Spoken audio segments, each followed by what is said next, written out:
Hey everybody, just going to be putting all of the messages out on Twitter and Discord, so I will be getting this started right away. Thanks for hanging out, by the way. As you can see, there is no katana behind me. Don't worry, we're gonna get that all set up. However, at the moment I'm just actually testing out my green screen, so let me know, what do you guys think? Do you think it's decent? Like, is my specific character a good size? Should I come down a little bit? Should I make it a little bit bigger?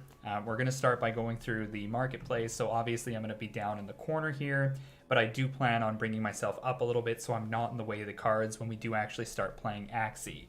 But let me know, guys, let me know what you think, and if you think that it works good and you like it, then there's no problem. If you think maybe I need to make some changes, let me know. But just give me a quick moment here.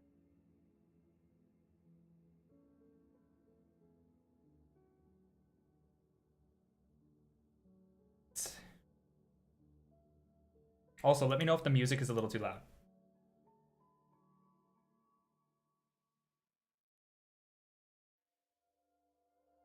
Okay. Hey, Kirby, what's going on? Man, you have been killing it in the arena. Oh my goodness. Oh, not quite, Mom. Hey, what's going on, everybody? How's it going? How's it going? Yeah, Kirby got in. Hey, Patrick, what's up? What's going on, guys? So I was saying before, but we didn't have too many people in here. What do you guys think? I've got the green screen set up now, so obviously there's no background around me. Now, I know you're probably missing the katana. Don't worry. I'm gonna bring the katana back into the picture, but just wanted to get your guys' opinion. What do you think? Do you think that my specific character is good size? Do you think I should be a little bit bigger, maybe a little smaller? And we're gonna start with going through the marketplace, so I'm thinking that this should be a good size. Hey everybody, what's going on? Oh, chat's popping off. What's going on, everyone? Yes. Many toxic Axies will be hatched now. I can't deny that. We've got some pretty crazy ones. Hey everybody, how's it going? How's it going?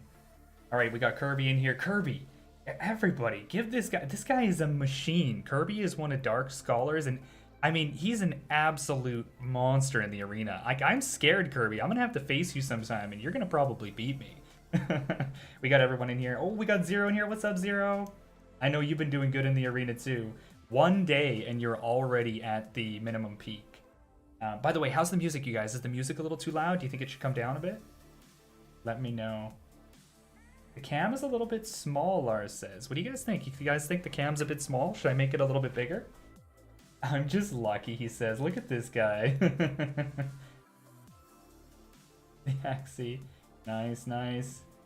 Okay, do you stream on Twitch too or YouTube only? Usually only YouTube. I do a lot of guest streams on Twitch, so you'll see me on Mystic Scholar's stream next week. I'm also going to be on Matt DeFi's stream. I don't know when that's going to be, but it will be coming up. Probably going to make an appearance on a couple other people's streams, so it should be good. Hey, Yakimato, what's going on? I know you've been killing it too. All right, guys, should we get into this? Should we start with it? Oh, Jolene is here. Oh my goodness, Jolene, thanks for coming by. It's so nice to see you. For everyone who doesn't know, Jolene is also an Axie streamer, and she's just all around a great personality. If you guys have an opportunity and you'd like to frequent Twitch, go and check out Jolene's stream. She is an absolute wonder. She's very talented as well, so you'll have a great time hanging out in her stream.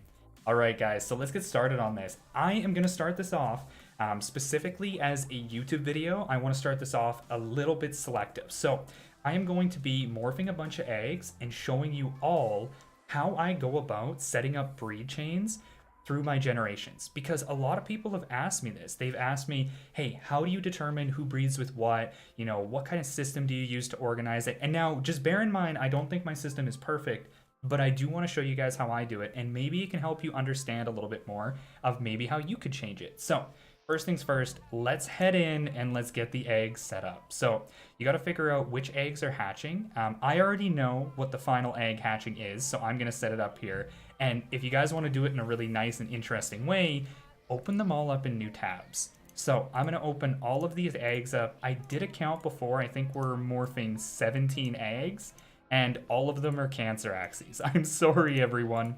I'm releasing more of these Axies into the ecosystem, into the arena. You're all gonna have to fight them at some point. Okay, just keep opening them all up. I should be doing this with my hotkeys. All right, here we go. So now that you have them all opened up, go through and just start morphing them. So I'm going to go through and I'm going to morph every single one of these as I go along. And by the time I'm done morphing them all, it'll allow the blockchain to actually populate the morph. And I'll be able to go back to the first one and start refreshing all of the different pages. So this is how I started off. And I mean, this is the fun part, right? Because we get to see exactly what Axies get morphed. It can be a little bit of a nerve-wracking moment, but I do think that for me personally, it's really, really exciting. Yo, what's going on, guys? Check him out here. Oh, Jolene, you know it. You're awesome, Jolene. I love your stream. I love hanging out. If only you weren't on the other side of the world, I would definitely show up more often. It's like opening a gift. I agree. All right, let's keep going. Now, just bear in mind, it can take a little while because I have a lot of Axies that we have to morph here. But you guys should try and set it up this way anyway. I know some people will do their morphs like every single day. You know, they will breed Axies whenever they get them, and they won't have any rhyme or reason to it. So when they actually go to morph their Axies, they're morphing like maybe 3, 4, 5, 10 a day instead of morphing all of them in one day. And personally, I just think it's a bad use of your time. So if you do have a situation where maybe you have a couple of Axies that are maybe 1 or 2 days apart, delay the breed for them until you can get them all into one day, and then just make a morphing day. And make sure that you schedule for it, especially if you have a big breed farm. Make sure that you schedule for it and just put that time in and then have it done and get back to what you're doing. Because it does take a lot of time. Oh yeah, no, this is going to be a lot of fun, guys. And as you guys can probably see, we have some insane Axies morphing. We have the Dusk Disable Sores morphing. These are one of my favorite Axies. They are an absolute menace in the arena, but I think that they're amazing, and I'm really excited to see how these turn out. Also, bear in mind, everyone, we're morphing a lot. There's going to be some rips. So let's get this started here. Let's go back to the very first one. Are you all ready? Are you ready for it? The very first refresh. So first things first, we have a really clean Disablesaurus here. Besides a Twin Tail in the R1, a Yam in the R2, we have a Tri-Spikes in the R2, Bumpy in the R1, and Catfish in the R1. Other than that, everything is good. Now, I am breeding it with another one. This one does have Wall Gecko, but it has double Hot Butt. The one thing I'm afraid of here, though, is that Tri-Feather. Now, thankfully, it's still a 0 cost, but I really don't want to get it. So these are kind of like my alphas, I guess you could say. They're my best breeders, so I really hope that these ones turn out right. All right, guys, let's go. Oh no, don't look at it. Don't look at it, Kate. No. This one? Oh my god. No, this is not. No, not like this. Oh my goodness. Okay, I'm not even going to show. You know what? We're going to just call this, we're going to say this one just goes to this one goes to the trash. This is the trash can. You always got to get one of them. Unfortunately, it's this one. That is, oof. You guys, this is so bad. It has double 0 cost. Anybody looking for a floor Axie? Oh no, okay. Okay, you know what? One of those has to come out. All right, let's go to the next one. What's this one? This one's gonna be perfect, right? Oh, it's really clean.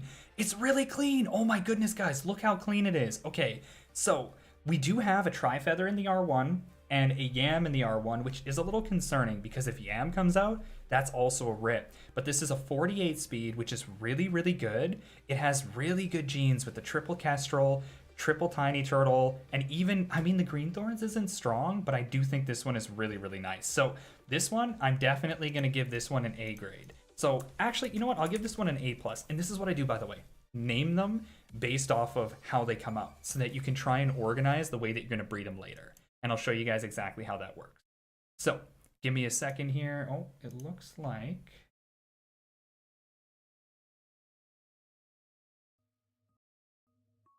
Here we go. Sorry, my music just died on me. All right, let's keep going. We're refreshing a little bit more. All right. Oh my goodness, again! What is this? Oh my goodness, you guys, no! We got 2 that are going right to the garbage can. So this one's no longer trash can, it's just garbage. Oh no! What is going on here? You know what it is? It's because I'm breeding these Cancer Axies. The Axie Infinity Gods just do not want me to bring more into the game. All right. This one's a gecko. It's not as bad. So This one is pretty good. It does have the double Kestrel here and the double Tiny Turtle. Unfortunately, though, it has a Peacemaker in the R1, which might not seem like the worst, but when you're going for this Disablesaurus build with the 0 cost and having triple Green Thorns, this can be a little rough. Now, the one thing to identify here, though, is that this does have triple Green Thorns, but it doesn't have any Hot Butt whatsoever. So the Hot Butt has been completely taken out of the genes. This is a risky breeder, so I actually am only going to give this one, I'm going to give this one a B. So this one is honestly not that great, but it's not the worst. So you could use this to clean up some genes, but I'm not going to make it my #1 choice. And now bear in mind, guys, I know we've had some rips, but we have a lot to go. So I have a lot of Axies still to come. All right, let's do the next one here. Okay, this one's clean. Oh, this one is actually pretty clean. So I know that you might be thinking, oh, the puppy though, but it doesn't affect the speed. Reptile and Beast Eyes, they have the exact same speed. So this one is also a 48, which is really good. You guys know I actually prefer the 48s over the 50 speeds because they can pair really well with the Tri-Spikers.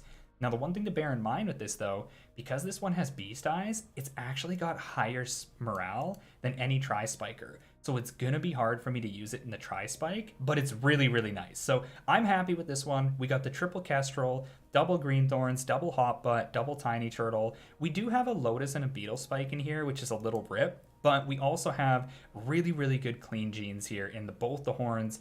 I would even say arguably in the back here, because Tri isn't terrible, and then in the Hot Butt. So I'll hold on to this. I will definitely take this. I like it a lot. Now let's jump to the next one here. Oh, I didn't grade that one, by the way. Oh, no. Oh, no. You guys didn't see that. That one doesn't exist. We're just going to pretend I never morphed that one, okay? So this one is going to be called an A+ cleaner. So this one is definitely good for cleaning up. We're just going to put that in the back there. Don't worry about it. We're going to move on to the next one. Nobody saw that. Hey, what's going on? Hey, we got a teacher here. What's up, a teacher? You're always active on Twitter, and I love it. So, oh, it's a 50, you guys. Oh my goodness, it's a 50. Okay, this is a banger. Look at those genes too. Ooh, that one right there. Oh, that one deserves a drink. That's how that one is. That one's really, really good. Oh my goodness, I am very happy with that one. Hey, okay, who do we all got in here now? Everybody's hanging out. Yeah, that one was terrible, Sonny. You didn't see it. You didn't see anything. No, this one's great. This 50 speed, this is an S grade. So this one right here is straight up S class. And for anybody who knows Mercedes, you probably know that S class it's creme de la creme. So I always try and name these ones S class because I just love them. So this is a really, really nice one. I'm going to hold on to this. This is super clean. Right? Sometimes you take some rips, sometimes you take some L's, but sometimes you get some good ones. All right, what do we got here? Ooh, okay. So this one is not that bad. Two things to keep in mind here. It is 48 speed, so it will pair with a Tri-Spike if you need it. But the best thing to do with these is to have a Tri-Spiker or a midliner that is slower.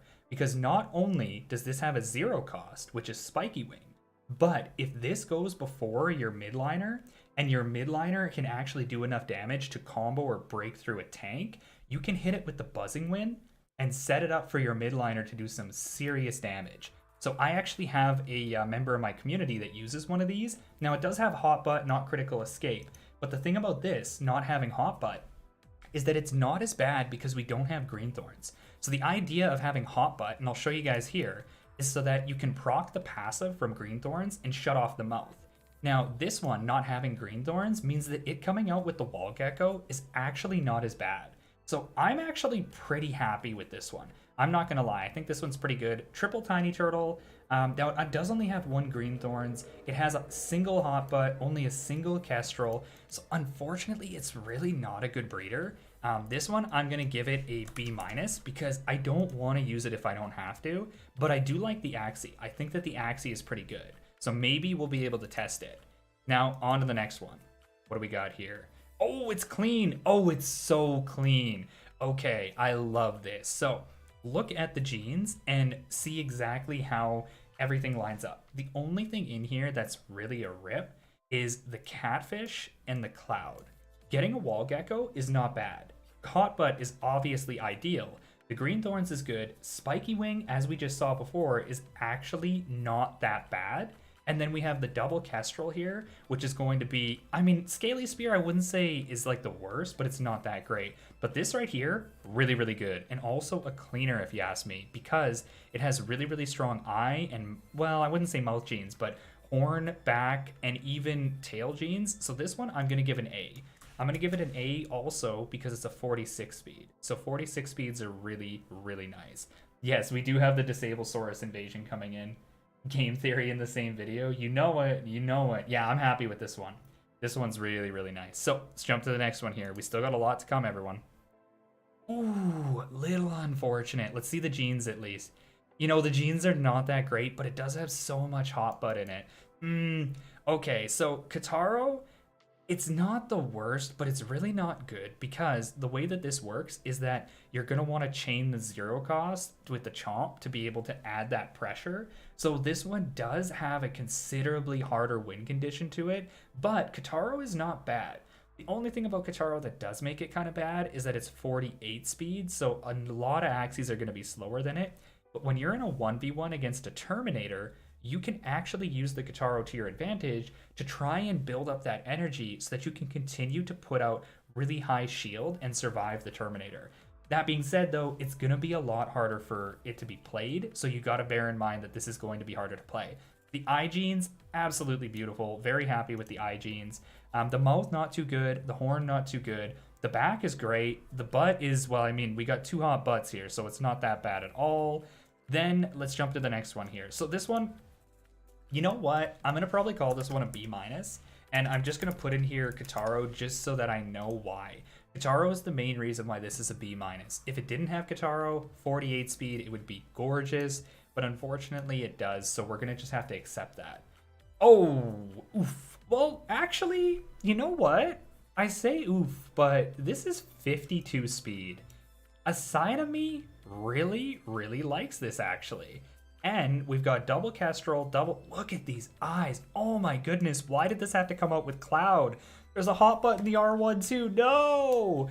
Oh, this one was so close to being perfect. But you know what? With Cloud in it, it's not that bad. Hey, what's up, Toms? What's going on? It's not that bad, actually. So this one here, I think it's breedable. I would give this one a B+.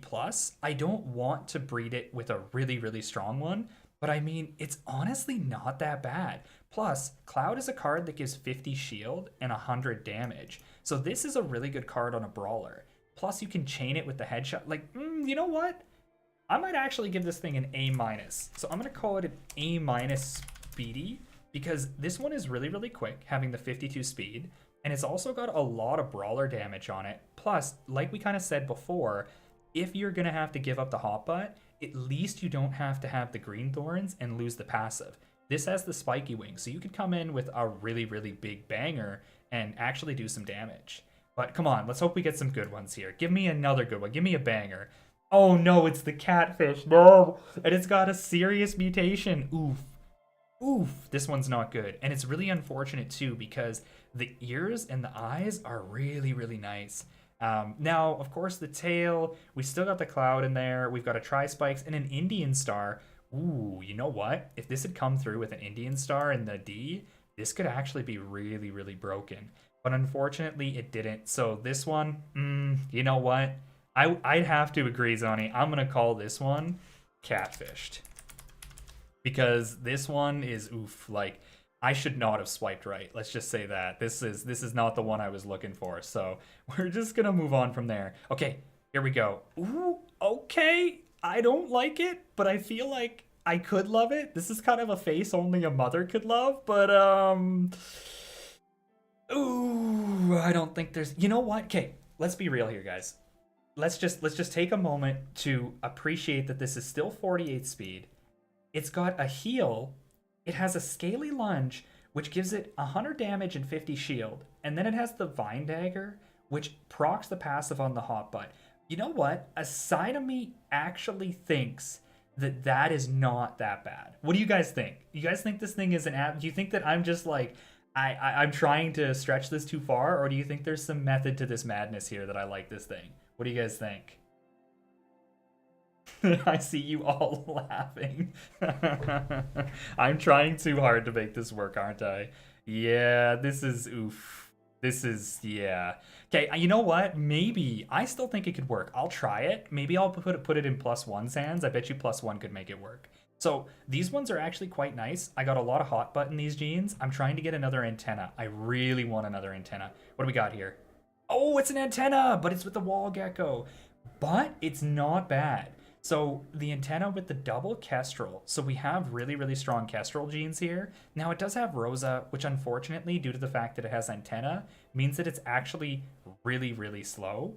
But, you know what? I don't mind it. And as a breeder, it's got double hot butt in the R1 and the R2. It's got green thorns. The only thing that sucks is the catfish and the lamb. I don't know. Where did this lamb come from? Like, was there even a lamb in here? Where's the lamb? Oh, there was a lamb. Okay, you know what? I was playing with fire here. I was playing with fire. This one, you know what? This one, you call it an A+. I'm going to call this one an A+, I think. Because I really don't know. This one, though, this other one here is definitely an antenna. So I'm going to refresh this just so that it procs my Ronin. I actually think this one's not bad. As an antenna, I think it... Oh, look at what it's doing. Okay, here we go. So I'm going to call this one an A for antenna. That's what I'm going to call this one. Because I actually don't think it's that bad. I do think it's a really good Axie that could be used. Plus, look at the health, guys. It has 59 HP. That is the same HP as a leaf bug tank. You trying to tell me that this thing would not slap? This would slap, okay? So in an antenna comp, I think this is actually really, really good. All right, let's do another one. Come on. Give me a perfect one out of this. Oh, so close. But what are the genes like? Oh, the genes are clean. Okay, the genes are really, really clean. I really, really like this. Okay, so triple kestrel, green thorns, tri-feathers. Oof, croc though. I like croc. Croc is a really good one. We've got Robin in the R1. Rosa, I'd love to get rid of that. We have the wall gecko, but then we also have the hot butt here in the R1. The yam is really, really risky. Like Zero Ori would love that. Yeah, he definitely would. So this one, not terrible. I think that it could be used as a horn cleaner, but in order for me to use it as a horn cleaner, I would need two things. First off, I would need as much hot butt as possible in the tail, and then I would also want to get a little bit more green thorns here, because the tri-feather coming through would really not be good. I don't want to use tri-feather if I don't have to. So I'm going to say that this one is a little bit risky, so I'm going to give it an A-, and I'm going to call it a horn cleaner. Ooh, if I didn't put that extra capital in there, just so that I can keep in mind what I'm going to use it for. Now, unfortunately, guys, we're getting a lot of rips here. Oof, this is not good, but what do we get on this next one? Oh no, it's a yammer. Oh no. Oh, and it's got double hot butt. Oh no.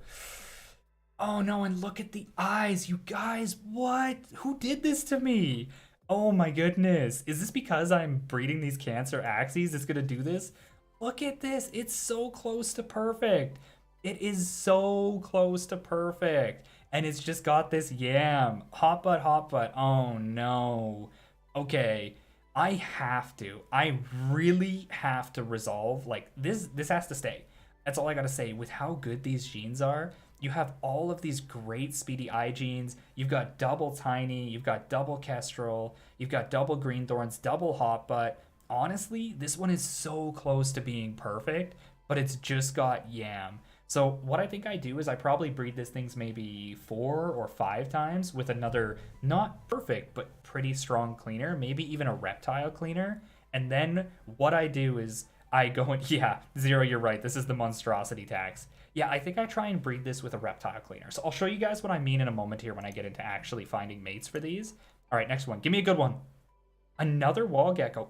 Ooh. But look at this. We've got triple kestrel. Now, it does have Rosa, which is a little unfortunate, but it has Nemo in the R1. We've got double tiny turtle. We've got hot butt in the R1 and R2. And let's be real. I'll explain to you what cleaning is. The scarab is really good too. So I will get into cleaning in just a moment, just because I have one more to do here. Hey, what's up, Andy? And then I'll tell you guys all about cleaning, and I'll explain to you how I can do it. So this one here, actually, I think this one is really, really good. So I'm going to say that this one is... I'm going to call this one prepped for hot butt, because that's what I need for this. If I get a hot butt, I could turn this into a really, really nice breed. So now the final one. All right, everybody. Channel your inner luck. Send it to me. Send me your energy, please. I need it for this one. This is the final one. All right, I got this. I got this. Let's do it. Are you ready? Let's do it. All right, all right, all right. Reload. Oh my god, it's got goldfish! Oh my goodness. Wait a second, though. Wait a second. Is this potentially the start of a hidden OP here? Because I see a lot of aqua. Oh no. You guys sent me all the luck and it didn't matter. Look, I even got Trump in the recessives here. I've gotta be real with you. This one seems like a ripper, like a complete ripper. Wall gecko, I guess, but like goldfish is just oof. Antenna is not bad, I guess. Tiny turtle, I mean, it's still good to have it, but I'd almost rather have catfish or lamb so that we can have the 50 speed. Really? Let's just say that this one is gonna go into, this one's going back to the ocean. This is a catch and release. This is a release. I'm gonna make sure, if there was a bird mechanic, this one would probably get burned. Okay, so now that we have this set up, this is what we do.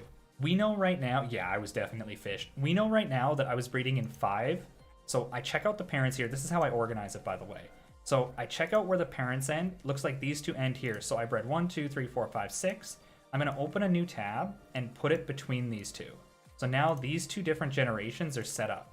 I'm gonna open another new tab and I'm assuming it's 1, 2, 3, 4, 5, 6 again, but we'll see in just a moment. So this one here and this one here. Okay, so those are two different parents, but then this one has the same parents. Wonderful. And then I think the final one, so this one here has the same parents as the front one. Okay, so it's 3 chains, so we've got them all now. So now, what we can do, trash giveaway, he says. Oh my goodness. You guys just want me to give away Axie so bad, don't you? You guys know I'm giving away a team. The team is definitely getting given away. If you guys haven't yet, I'm gonna link it in the chat really quick here. Make sure you guys go and interact with that tweet because it is a huge, huge giveaway. I'm giving away an entire team. So if you haven't yet, make sure you get in there and also make sure that you set it on your calendars to join that stream on the 11th because I'm going to be giving away a lot. So that is an entire team of PvP ready Axies here. Okay, so one of you, I believe it was Red Yori. Red Yori, you asked, what do you mean about cleaning? Okay, so the idea of cleaning is that sometimes, no, not with this guy, let's just be real. This one's a bit of a disaster. So first off, we clean up the browser. So you go through and you essentially get rid of everything that you just do not want to see. Now this one, as I kind of mentioned, it's not terrible. So I might keep it up here. So I am going to, yeah, join Twitter right away, guys. Get on it. This one is actually really good. So this one 100% is being kept. This one is an A- horn cleaner. I like it. This one has to be kept because I have to make something out of it. This one is pretty strong too. You know what? Out of that one and this one, I think I'm going to get rid of this one because it's an antenna. I think I can sell it. And then the final one here, this one's in the trash. So the first cleaning we do is we clean up which Axies are even considerable for cleaning or for breeding. Then beyond that, I'll show you the second part of cleaning. So this one, honestly, with the Sirius here, the Sirius is an absolute like rip. So when you're looking at these genes and you're considering, you might think, okay, well, it does have catfish, but it's got double kestrel, has the green thorns, there's a hot butt in the R1, but this is a really, really like long shot to try and get something that you need. So you do need to go about making sure that you don't waste your resources on trying to breed something that's just a really, really far stretch. So I'm going to get rid of this one. I don't think it's good. Now this one's adorable. And let's be real, these genes are great. Like besides the cloud and the spiky wing, this is a phenomenal Axie. I'm really, really happy with this. So I'm going to hold on to this. I think this one's really, really good. The Kataro here is not bad. Now, the one thing about this to keep in mind, this thing is going to need some mouth action. Like, it needs some help in the mouth here, and it also needs a little bit of help in the kestrel. So if I'm going to breed this with anything, it's going to need to be with a really strong kestrel. I'm not going to get rid of it because I think I might be able to make it work. And if you look at the way that a lot of my morphs came out, the hot butt was lacking. So I am probably going to be needing some hot butt, so I'm not going to get rid of this one yet. I'm going to keep it up as a considerable. Now this one is great. I'm really happy with this one. We got double kestrel, double green thorns, single hot butt, so we could probably use a little bit more hot butt. And then Zero says he'd play that cloud one any time of the day. Maybe we'll have to make that happen. Just if you want to play it, then you can record some clips for me so I can actually see if it's a good Axie or not. This one, Not terrible, but let's be honest, out of what I've pretty much hatched right now, I don't really want to be dealing with this one. So I'm going to get rid of this one. I think at the moment these three are quite good, but I do have this S-Class. This one is the absolute, this is the AMG, this is the Ferrari, the Maserati, whatever you want to call it. This is the creme de la creme. This is what everybody wants to see when they morph an Axie. They want to see this. So this one is 100% staying up. And that means that I might be able to take something like this Kataro off because I don't really require it. But again, I know I'm going to need that hot butt, so I'm not going to work too quick yet. So now let's go to the first one. This one came out great. I'm really happy with this one. Triple Kestrel, double Green Thorns, double hot butt. Honestly, this one's great. I'm not against this one at all. So I'm probably just going to hang out. Hey, what's up, Kosai? I'm probably going to keep this one up here. Yeah, I'm going to keep this one up. I think this one's really good. This one, not bad. The only thing about this one is that it has not only a Peacemaker in the R1, but also a Bumpy in the R1, and a Twin Tail and a Yam with no hot butt. So the fact that this does not have a hot butt, it is a Green Thorns cleaner, which is really good. And what I mean, by the way, I'm going to kind of double down on what I talk about when I say a cleaner. The genes consist of obviously the 6 parts and then the 3 different gene types. So there's a dominant gene, there's a recessive 1 gene, and there's a recessive 2 gene. The ideal situation is to have what we have here, where there is Green Thorns, Green Thorns, Green Thorns. Yeah, we're hatching abominations. Some of them turned out good, some of them just go right to the trash. So what you want to do when you consider cleaning is you want to try and take an Axie that has a very strong, preferably dominant R1 and R2 gene that is weak in another Axie, and you want to breed it with it. So if we look at this one that has really good Green Thorns, but not as good of tail, we would want to look at something that maybe has really, really good tail. This one doesn't. Maybe let's go to this one because this one had good tail. Good tail, but maybe lacking a bit in the Green Thorns. This one I would say is okay. I don't think this one's lacking too much. It's more in the mouth. What about this one? This one's actually really lacking in the Green Thorns. The tail is not that great. But in this case, we would want to try and get more Green Thorns into there. So we want to be able to get the Green Thorns one that we have here, which is technically a cleaner, and we would maybe consider, not in this case, because to be honest, it doesn't have the other genes to go with it, but we could consider breeding it with something like this to try and promote the Green Thorns. Caleb, hey, you gonna buy some land? I mean, of course, yeah, aren't we all buying some land? The idea is to buy lots of land. So this one, this one's good. Honestly, this one is so good. The idea of this is not only a mouth cleaner, but also a horn cleaner. But I do want to make sure that I'm not just looking to clean things up. I want to try and prioritize the maximum gene output possible. So when I look at something like this that has really strong mouth, really strong horn, it's, the Green Thorns is a little lacking on it, but I don't think that it's terrible. And then it needs a little bit of help with the R1 and the tail here. I would look immediately to my Maserati, and I'd want to see... Sorry, I shouldn't call it a Maserati. I mean, I'm a Mercedes guy. I'm going to look at the Mercedes, and I'm going to see, okay, how would these two match up? I think, honestly, based off of what I see here, they would be an incredible match. Because we've got the hot butt in the R1, which allows us to be able to have this hot butt actually take over the... Let me bring it up here. Oh, no, don't look at those. Those are abominations. Take over the Yam and bring out a close to 100% pure. Now, one other thing we got to consider, though, is the Green Thorns. So this has Green Thorns only in the D. This one here has Green Thorns D and R1, and then it also has Croc. So Croc is, hey, what's up, Natch? Croc is not actually a bad card on this. Yes, it would take away the 0-cost card, but overall, Croc is an extremely strong card. So I don't mind that actually coming out. I think that it would be a really, really good card. So I think that these two could be a really, really good match. Nope, not that one. These ones, you know what? Let's just get rid of these right now. I don't want you guys to even see those. They don't exist. So, all right, where we're sitting right now, we now have what I would call the initial pre-cleaning. The pre-cleaning is going through and cleaning up your browser so that all you have is the Axies that you would consider breeding with one another. Now we're going to do a little bit of theory crafting. We're going to start looking at Axies that are good fits, and we're going to be pulling them out and putting them into their own browser. Marcelo, you're asking about an Axie. You know what? While I'm here, I'll ask you guys, or I'll answer that question for you. Give me a sec. I will bring up one Axie here, and I will sub that in, and I'll tell you what I think about it. What are you talking about? This thing is intense. It's you know what? You've got Winghorn and you've got Grass. That's all you need. That's all you need. This is a top tier Axie. But let's be real. The one reason I don't think that this will be great. Look at the HP. You only have 31 HP. So imagine that you go up against, I'm assuming that this would be a midliner. Imagine you go up against another Winghorn, and if it's a reptile, even worse, because this is not going to be able to survive a reptile combo.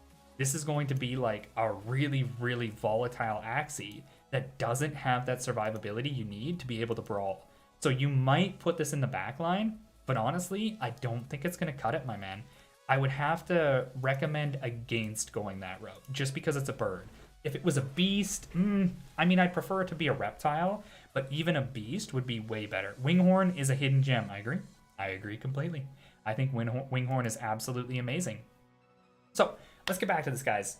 I want to show you guys what I do about cleaning here. So, let's look at this. I think I'm between two for a mix for the Mercedes here. So, I'm going to take this. I'm trying to find a partner for this one. What I want to prioritize here as best as possible is I want to try and clean up the horn, the mouth, or the tail. Or if I could, all three. That would be the best. But I don't have a lot of hot butt.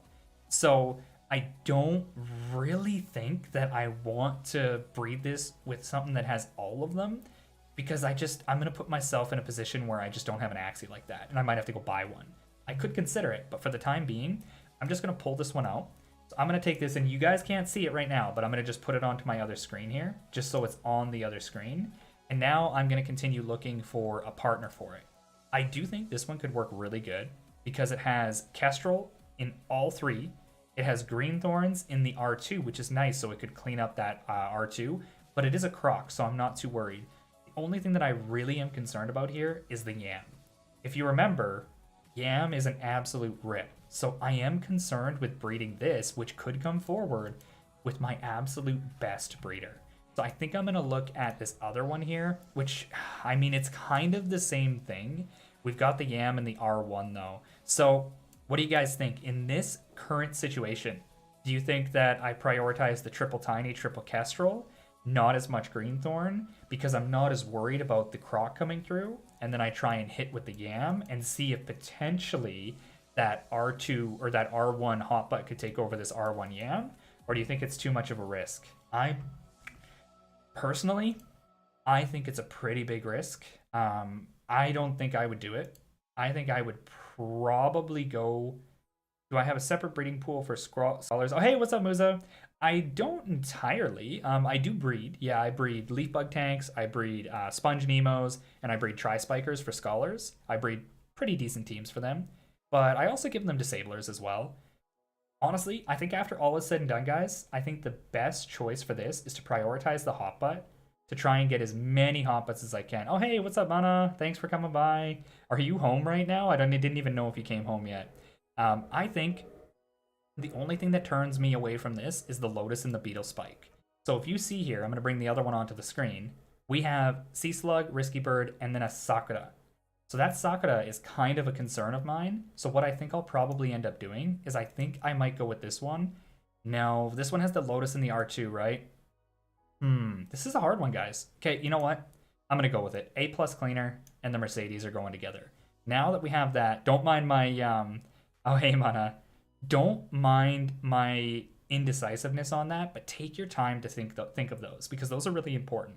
Now, when it comes down to some of these other ones, I'm going to have a hard time really trying to prioritize what needs to be done on these. This one here, I already told you guys, it needs some help in the tail. Its butt is not hot enough. Let's just be real here. It needs a hotter butt. So, yo, what's up? Team, family over everything. Foe, love you guys. Preach is like, he's like a brother to me, so you guys are amazing. All right, so I'm going to go and I'm going to look for a cleaner for this. And I'm going to show you guys this because it's very important to be able to do this. Looking for a cleaner is really, really vital when you're breeding, because if you just try... Now, I know not everyone can do this, but if you can and you can afford it, sometimes you do have to make these decisions where you go about finding a cleaner for your Axies because you don't want to keep breeding negative genes into it. You don't want to breed genes that do not promote a healthy Axie breed pool or gene pool. You want to be looking for kind of the best of the best. Now, dusk versions of these are really, really expensive. Like, dumb expensive. I know, because I breed them. So I might not go for the Dusks because I want to try and find something that has no more than 3 breeds. There's nothing on here. There's literally nothing. So I'm going to go for the Reptiles, and I'm going to try and find something that has 3 or less breeds that gives me the hotbutt I need in order to try and breed that Yamo. So I do not have a lot of hotbutt there. I have a little bit of hotbutt here. It is a 3 breed, but I have a decent amount of hotbutt there. I don't have much there, don't have much there. Little bit there, but not enough. This one's okay. It also has the triple green thorns, and it has pupae. So pupae is one of the strong ones. What generation is this? Sergio, this is generation 6 for these disablers. This one, stay away from it. If you see that strawberry shortcake, you don't want anything to do with it. It is an absolute menace. Yo, this one has so much beast in it. Like, this is practically a beast. It's crazy. There's no player in Grail War. Oh, yeah, the Grail War. Are you guys playing the Grail War? The one that Toxic set up? Is it really good? Do you guys think I should jump in on it? Hey, Jeds, what's going on? So, oof, guys, there is not a lot of good breeders here. This is rough. This is really, really rough. I'm going to have to get in on that. I don't know if you guys know, but I'm an absolute diehard fan of the Fate series, so I'm definitely going to have to get in. All right, hotbutt, hotbutt. Guys, there's not a lot of hotbutts here. These butts are not hot enough for me. They're really not. They're not that good. After all is said and done, I think one of the best ones is probably this one. But it's also got, now the thing about this, it has double Rosa, which is a little oof, because I'm trying to clean out the, trying to clean out the hotbutt, but I don't want to bring more in. Yeah, no problem at all, Jeds. I'm doing good. Hey, Musa and Zero got a jump start. What, on the Grail War? Why? What happened? Okay, who did you guys summon? What are your servants? Tell me. But not hot enough. Yes, Wixie, the butt is not hot enough. Yeah, who'd you guys get as servants? And then I also want you guys to tell me who your favorite servants are. Because, no judgment. I'm not going to judge anybody's servants or your choice of servants, but I know it's really important. You know what I'm going to do? I think I'm going to take the speed down a bit. I know this is a little risky to do this, but I do want to see what else is out there. Double hotbutt there. Ooh, double hotbutt in the snake jar is actually not that bad. What do we got? 2 sabers? Oh my goodness. You're using Dio right now? Wait, what? You could use Dio in that? How do you get Dio? And I'm sure he's OP. It's not even right. Got Shielder? Oh, did you get Shielder as in, like, the Shielder? Like, the one, the only, the best Shielder? Oh no, I shouldn't put this on YouTube. I didn't realize we were going to get that. Oops. I never saw that. Nobody saw that. Don't worry. I should have known what I was doing by Googling that, but you all got the gist. Don't worry about it. Ooh, this one is not bad. This one is not bad. Fighting your Maple-chan? What? Who's your Maple-chan? Yeah, no, that didn't happen, guys. Just close your eyes. Fate Images is Danger Zone. You're right. You're 100% right. Fate is Danger Zone. All right, guys. I think after all is said and done, it might be best. Yeah, that was an oopsie right there. But hey, we all live and learn. It might be best to go with something like this one. It's got triple Tiny Turtle. It does have triple Rosa, but it's got double Hotbutt in the pupae, and it has double Kestrel. Now, the thing about it is a 3 breed. So I'll probably only be able to breed it 3 more times up into a 6 breed. I wouldn't want to breed it much more than that because I don't want to be YOLOing in on this and spending too much SLP, even if it's cheap right now. Ooh, this one's not bad, actually. This one's really good. So, double Hotbutt. It does have the Nemo, which is a rip. It has double Shiitake, but if it gets Shiitake, it's not the end of the world. Because this is a backliner, you could actually end up using that Shiitake relatively well. So, this one here that we have, it does not have too bad of green thorns. It has green thorns in the D and the R2, but I don't want to promote too much of the impurities here. You guys are still laughing at me for that? Jeez, be nice. Come on, guys, be nice. I didn't mean to. Everybody makes those mistakes. Triple Kestrel. Guys, I think the best one is actually the Shiitake one. I think this might be the best one. It's got double Hotbutt. The only one that's even close is this one here. Hey, what's going on, everyone? Would be... Yeah, I think the only one that even comes close to it is probably the one that we saw up here that was a 3 breed, with the double Kestrel, double Tiny, triple Rosa. I don't really want to get too much Rosa. Oh, you got Elia? Oh, that's deadly. Like, which Elia did you get? Did you get the one where she's like all souped up in like the archer outfit? Because that's awesome. Hey, what's going? Thank you, appreciate it. Fade images are so dangerous, you guys. I know, trust me. Theo's pretty good because he has a 5% passive life regen. That sounds pretty strong. That actually sounds really, really strong. I'm not gonna lie, I think that sounds really strong. Okay, guys, I think we YOLO on it. I think we YOLO and we go for the Shiitake one here. I know it has Toothless Bite, but like if we get Toothless Bite and we get Shiitake and we got Kestrel, we might be able to do something where we can kind of play a little bit goofy here. And if we get it on a Dusk, we might even be able to try and crossbreed some Greenthorns in. Now, I am going way above and beyond here. I don't think that most people should YOLO in on this. In my personal opinion, if you were in the same position as me right now, and you guys were not able to afford YOLOing in on a breed like this, I would say what you should do with this is hold on to it. This is such a good Axie breeder that you don't want to just get rid of it, but if you don't have the means to actually like breed it right now, don't get rid of it, just bank it and remember it for next time. So I might actually call this one a saver and just move on with it, because even if I go with the Shiitake here, I just feel like I'm not in a position to really make the most of it. So I think I'm going to hold off for now, but I will find a cleaner for it. And I think based off of how you guys have seen me just identifying these, you should have a pretty good idea of how to see this. But I'm focused mainly on scholars. Thanks for the content. Yeah, Jake, no problem, brother. No problem. I know that, again, it's a little all over the place because, unfortunately, we actually had some really bad outcomes on these breeds. But this should go to show you guys, you know, what you got to do in these moments when you have these bad outcomes, right? Because you can't just write off the breed pool. You can't just say, oh, yeah, it's over. Don't worry about it. Whatever. I'm just not going to breed this anymore. You've got to make the most of it. So I think the best thing that I'm probably going to do here now is I think I'm probably going to go about just getting a, I think I'm just going to try and promote maybe like a 2 or a 3 chain here and just go from there. This one has double hot butt, but it needs a little bit of help in the mouth and the horn.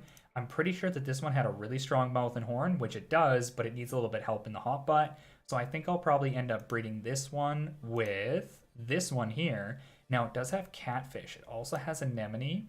So it is a little bit of a concern. Wait for a week. Yeah, sometimes you gotta wait for a week. Sometimes you just gotta wait. There's no point in getting too crazy about it. Now, what about this one? This one needs a little bit of help in the mouth. No, the mouth's okay. It just needs a little bit of help in the butt. This one here has not too strong of a butt. This one's butt is terrible. This one has a pretty hot butt, but it needs a little bit of help in the horn for sure. So I think maybe after all is said and done, we might actually want to breed this one with this one, because they have the strongest amount of genes. This one here has pretty strong genes all the way around, and I would say that the only one that comes close to it would probably be this one here, which does have some pretty strong genes, but not really strong in the eyes. You know what? Nope, we're gonna do it. I think these two are the ones to go with. So we're going to take this one here. I'm going to put it off on the other side, and we are going to also take this one out. I think that what we do is we promote the best genes in the 2 chains that we have, and now we look for a potential YOLO here. I don't recommend YOLOing too often, but if you have to, then you have to. I really want to try and make this one work. Hey, what's going on, everybody? What are we working with right now? Oh man, we got a lot of people in the chat. 98. Holy, I hope you guys are getting some value out of this. Hey, Brofist, what's up? How do you breed for one specific trait?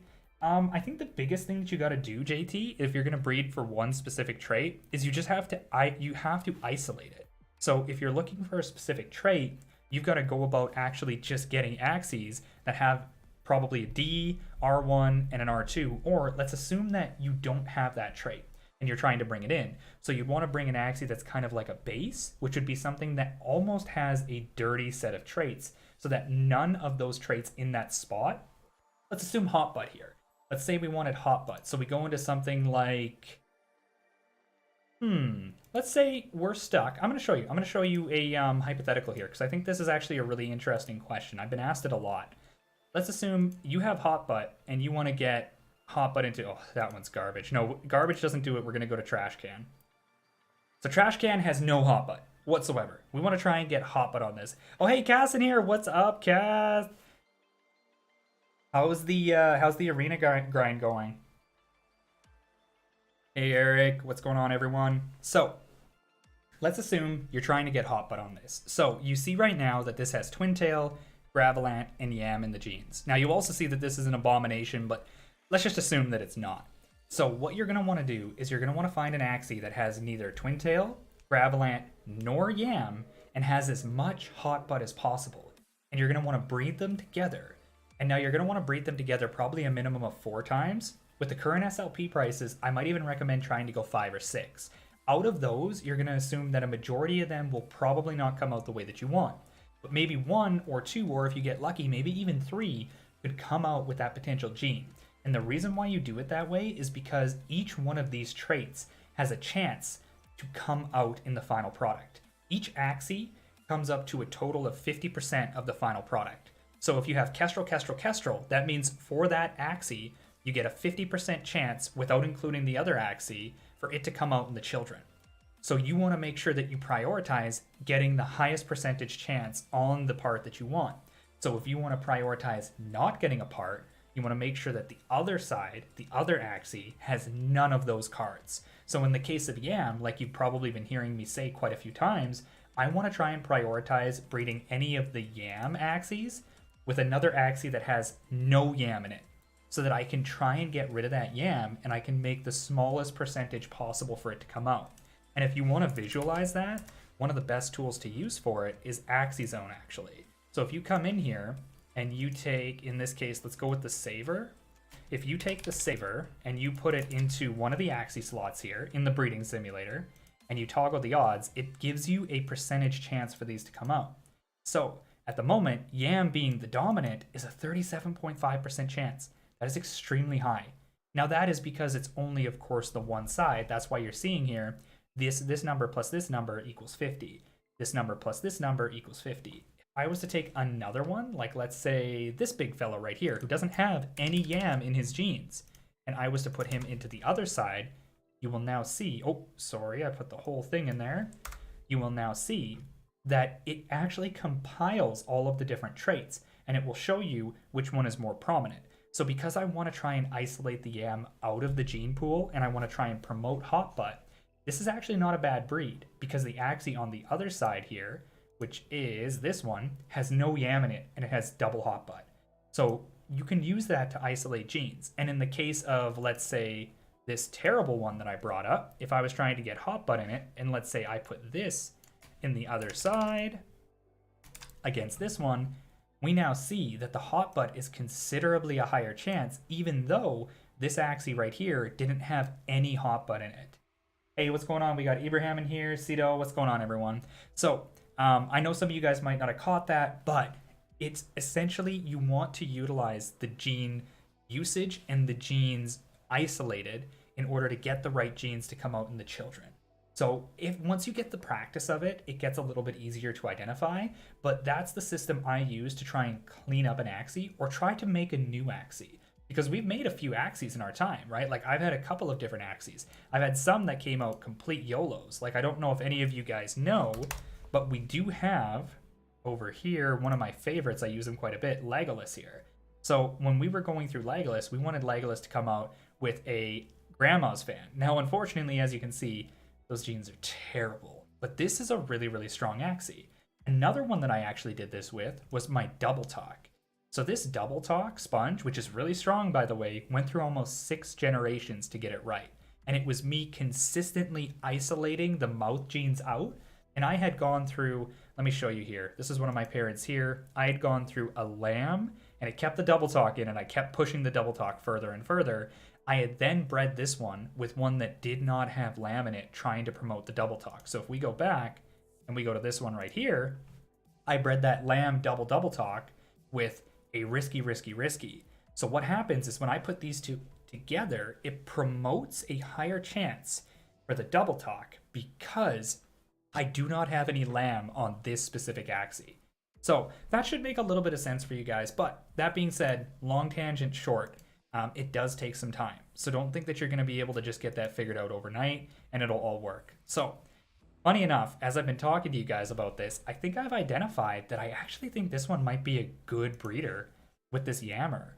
I actually think it would be a really, really good breeder. I think that they would work quite well together. The other one I was thinking about is potentially this one, but it doesn't have a super strong mouth.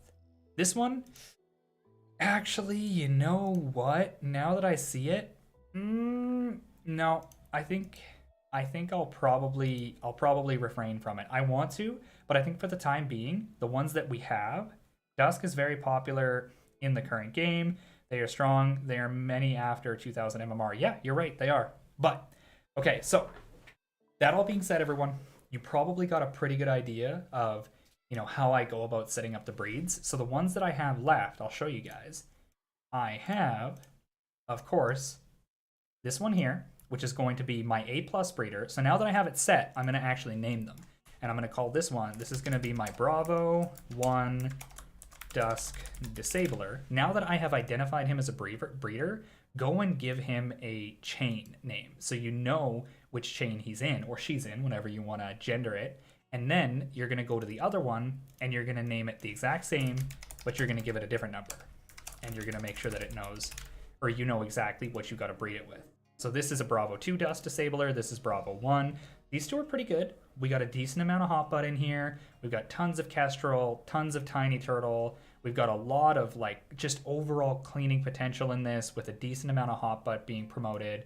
And then the other one we have is, of course, the Mercedes, the S-Class coming out. This one is just beautiful. So this is a 50 speed. This is a monster. This thing is seriously just all around a straight lottery hit almost. The only thing that it's missing is just a couple of different, like honestly, all of these being in the R2, not even an issue. I'm going to breed this one up here with the A+ cleaner.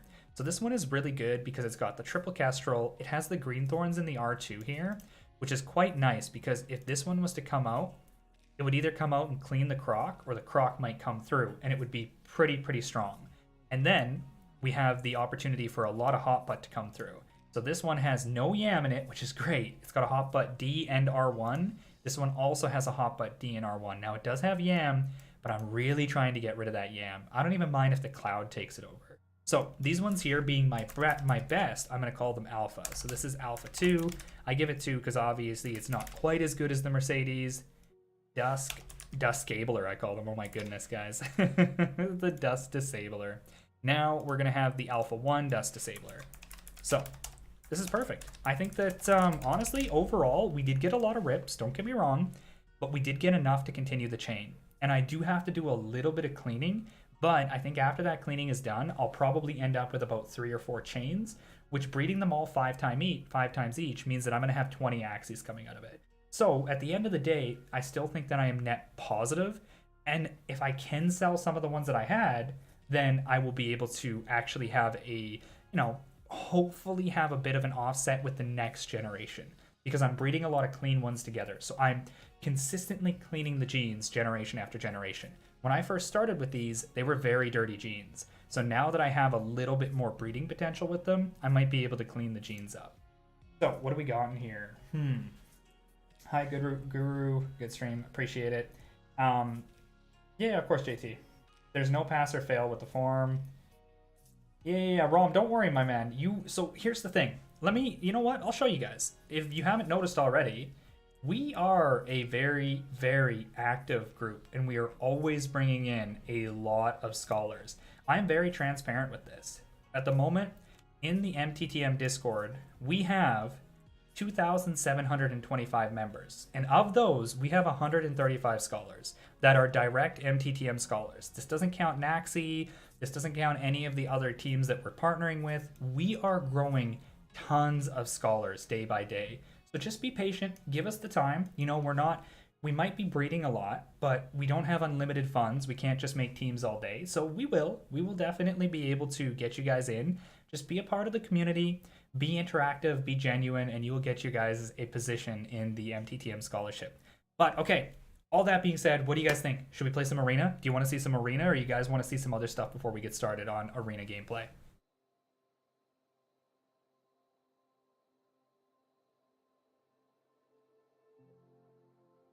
Yeah, we actually have a lot of scholars in here. We have, you know, we have Musa, we have Zani, we have Zero, we have Hyakimaru. Bring the saturation of my camera down a bit. Okay, okay, I appreciate it. I definitely appreciate that. Let me give this a try really quick here. If I bring the saturation down, just give me a sec.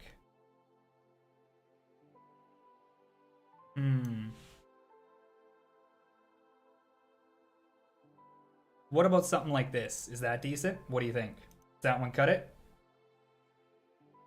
Yes, sir. MTTM to the moon. Nice, nice. Arena GG. Game plan using AAP.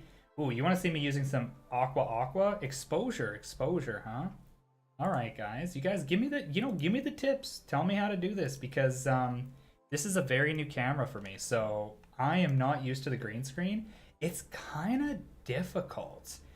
Because if I put it down too much, what happens is I actually have the green screen start popping up in the back because the chroma key has to like balance between it. Do I have to consistently buy Axies to purify with it? It depends. So my tri-spikers, no, because I have tons of really good gene pools. For my disablers, because I'm still trying to build that gene pool, there are times I do, yes, I definitely have to. With a few fate images, he said. Oh my goodness. That is hilarious, you guys. That is hilarious. Okay, so I'm bringing down the saturation a little bit because I did have that recommended. We'll see how much it does. I hope it doesn't affect anything. The exposure too, you think the exposure is a little too high? I feel like, here, let me bring down maybe the brightness just a touch. Okay. What do you guys think? A little bit better? Hey, appreciate it, Terrell. Really appreciate it. Oh, hey, Ori's here? Wait, we got Ori in here? Yeah, we do. What's up, Ori? Guys, got to show Ori some love. Awesome, it's better? Nice, thanks. Thanks for letting me know, guys. I'm, as I said, it's the first stream with the green screen, so I really appreciate you guys giving me a heads up. All right, it's time for Arena. Let's kill it. So, now comes for the real fun here. Do you guys want to see the Disabler? Do you want to see the Gravelant? What do you want to see? Do you want to see the double talk? What kind of team are we playing today, guys? Are we bringing out the Lambo, the OG, the slippin'? You want to see me run the AAP? What do you think? Main team? When you say main team, do you mean the main squeeze?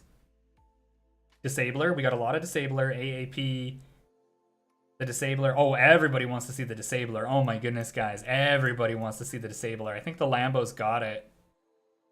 The Dusk would be better. Oh, hey, yo, what's up? We got, oh man, we got some peoples in here from the Lambo. Okay, we're doing the Lambo, guys. We're playing the Lambo. So, just to show you guys where we start, we're starting at 2388 right now. We're top 3,000. So, I mean, we definitely have some room to grow. First place is 3,000 right now. So, let's see what we can do. Let's get ourselves up into the leaderboard here.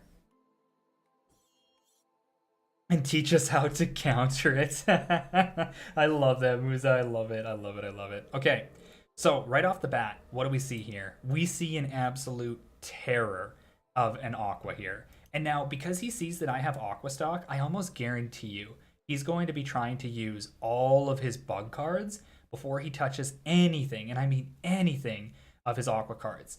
Now, that being said, one other thing that may be done here is he might try and get some Aqua damage in round 1, assuming that I do not have the Aqua stock. So you sometimes got to consider, okay, when you have an Aqua on the enemy team, will he maybe go about hitting you with Aqua cards round 1?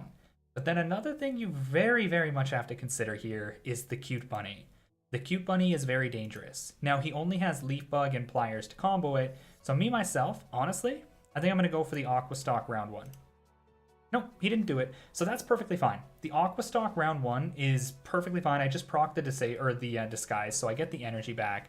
Now, we are in a bit of a rough spot. This one is very, very rough. I do not think that I want to commit too many cards because he has Cute Bunny. So by now, round 2, it's almost a guaranteed that he has Cute Bunny. And if he's smart, he will probably try and Pliers me and then Cute Bunny. So what I might do, assuming that he might come in on the tank here with the Bug Splat, or he might come in with some of the damage here, I'm probably just going to use 1 Yam. I don't want to commit too much energy because I want to save enough energy to be able to use my Tri-Spike combo. I need to get rid of this. This is my #1 priority, is to get rid of this. So I'm just going to go for the Yam, because if I get cute bunnied, the only way that I'm going to be able to use one of these heals is by using 2 to guarantee it. So I'm just going to use the 1 Yam here. Okay, so we've got the 1 Scarab, which is smart actually. He anticipated I might be using a heal, and the Scarab, I actually didn't even think about that. But the Scarab might have actually been a huge play if I had used the Drain Bite there. So that is massive, absolutely massive. Now we have the combo, so we're going to use it. The nice thing about this combo too is that if he doesn't shield up on the tank is dead. Now he's more than likely going to cute bunny me, and I could try and go for a Drain Bite, but he has cute bunny, he has Scarab, he has so much that can really just ruin my day. So I think all we're going to do is we're just going to go with the combo here. If I hit any of these Axies, they're dead. So we hit the frontliner. I don't have a problem with that. I really don't mind clearing out this frontliner.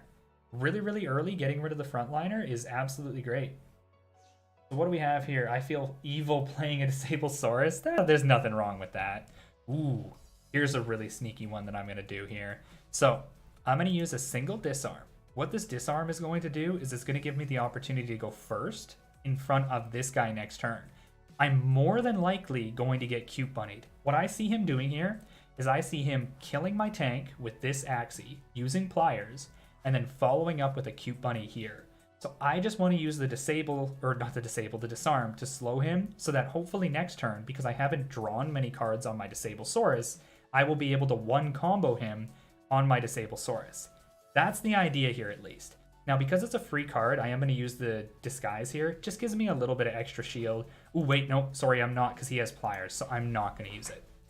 What did I tell you? Ooh, this is really good. He doesn't kill me. Last stand. I only use 1 card here, and he cute bunnies my tank. Oh my goodness, guys. He made such a misplay there. That was a huge misplay. I can't believe, why didn't he use the pliers? He did use the Koi, which was smart, but I can't believe that he did not use the pliers. That's absolutely insane, actually. So, what I'm probably going to do, because he can do an insane combo to me. He can, like, double pliers, double Scarab. He can just pretty much kill Biggie. So, if I was to use this Chomp, it's a really low chance I'm going to get it off. So, what I'll probably end up doing here, even though it is scary because he's going to cute bunny me, is I am going to use the full combo, and I'm going to try and kill this guy. It is a little risky, but I don't want to waste the energy here. I need to keep the energy, so even if worst comes to worst, he doesn't have a cute bunny on the front, so I'll be able to hopefully, and I say hopefully, be able to combat with him next time. Oh, wow, okay, so he's only using 2 cards here. I don't really think that was the play, not gonna lie. He's committing so much on the back, too. So, let me critique his gameplay real quick while you guys are here. He is committing a lot of cards on his back line, and he's doing it going into a potential 1v1 against me. So it's really not a good idea for him to be doing that. He should have saved these cards and used as many cards on the frontliner as possible, because he doesn't actually have an opportunity. Well, now he does, but in that kind of situation, you want to save as many cards as you can on your backliner to prepare for the 1v1. So I really got to say that that was a critique on my part. I would not have done that if I was him. So now that I'm in this position, I think I'm just going to go for the single Chomp. I don't think he can shield up enough. Maybe he can. Maybe he can. So I'm just going to follow up with a Vine Dagger here. Okay, so he's just using 2. It's perfectly fine. Perfectly fine. Hey, what's going on, everybody? What is going on? Okay, now we're in the 1v1, and you guys know how the 1v1 goes with this. So I'm actually going to do something kind of funny here. He's going to shield up like crazy. I don't really care. I am just going to use this combo. I have a feeling he's going to shield up so much it's not even funny. I just want to shut down his Cerastus and his cute bunny so he can continue from that point, just rotating the Sponge and the Nemo as much as he wants. I don't care. I just have to continue this combo, so I want to save as much energy as I can so that I can just rotate this combo 3 rounds in a row to kill him after this. So this is my plan here. And look at all that. Look at all of that shield. Now I am going to break his shield, unfortunately, which is a little unfortunate because he gets the damage up. Oh, wait! He started with a what? He started with a Nemo? You guys, don't play like this guy. I think he's making mistakes here. He's making them on purpose, right? Because he knows it's me. He just wants to give me a handicap. That's what it is. So I'm going to use this combo. I don't know if you guys realize, but he is a Dawn, which means he takes extra damage from my reptile cards. And he also takes standard damage from my bird cards. So my reptile cards are going to kick his butt. Now, my plant cards as well are also going to kick his butt. It's going to be a bad time for him. He can keep doing this as much as he wants. He can't use his damage cards now because I just keep shutting them off. Why don't we play with the Nemo first? The reason why you don't is because that shipwreck, so that sponge, when you break it, it gives you a damage bonus. So he might have played Nemo first thinking I was going to chomp him. However, what I would have done is I would have played a shipwreck, then a damage card. Because if you miss the shipwreck, it's okay. But if you hit with the shipwreck, it's also okay. If you miss the Nemo, it's not really a bad thing at all. But if you hit with the Nemo, it's super bad. So when you weigh the cost of opportunity, it is much better to go for the shipwreck, or, well, really the shipwreck is probably the best, because if you miss it or you hit it, it's probably the best. So now that he's in this position, he just dies. I just use the Terminator combo, chomp, chomp, hot butt, fine dagger. What's going on? Are you guys being mean to Hyakimaru on here? No, Musa, I do agree. I do agree. But when you think about that, you've got to think about what if he doesn't stun you, right? So if you do hit with the shipwreck, it's not a big deal. But if you don't hit with the shipwreck, it's also not a big deal. Now, on the side of Nemo, if you don't hit with Nemo, it's not a big deal. But if you do hit with Nemo, it's a really big deal. Because it's such a low damage card that the damage boost is so negligible. So you want to try and weigh the card that is not high damage, but not lowest damage in that one. I personally would have went shipwreck myself. All right, let's jump into the next one. Let's keep going. What'd you guys think of that one? That was pretty methodical, but I mean, that guy was also, that guy was making some mistakes. Ooh, this is a really nice Aqua. So, 51 speed, so it's faster than my Dusks. It has Risky Fish, which allows it to have extra damage against Dusk, which is really scary for me. And it has Sinister and Hair Dagger. And he's got, this is a bit of a weird backline. I would have actually probably mixed these two up. I know he wants the 0 cost, but when it comes down to it, I feel like this one as a backliner really just doesn't do nearly as much as this one as a backliner, because this one has a lot more damage pressure.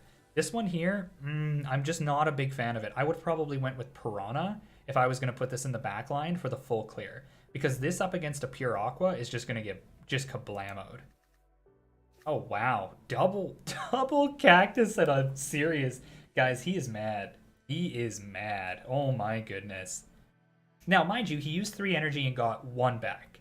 So he only has 3 energy right now. Now, what I could do is I could potentially go for a Yam play here, which is not a bad idea. He already used one of his Siriuses, so I think just going for the Yam play is fine, because what I would actually really, really like to do here is I would love to be able to save up enough cards to use a Tri-Spike combo and then follow up with one of these cards here. So I think what I'll probably end up doing is just a Yam for now, and then we'll see how this next turn plays out. Okay, single Hair Dagger, great, happy about that. Then he goes for a Pumpkin and a Sirius here, so that's perfectly fine with me too. I don't mind that. He wastes a big shield card here. I didn't put any damage into him. He also doesn't kill me, and he's poisoned. So really, I think that was just a bad choice on his part. I think... So at this point, he's used a Pumpkin. He's used both of his Siriuses. I don't really want to keep waiting. I want to start putting some pressure out. So I think I'm probably just going to go for a big play here. I am not going to use my double disarm because I want to save the disarm to use on this midliner.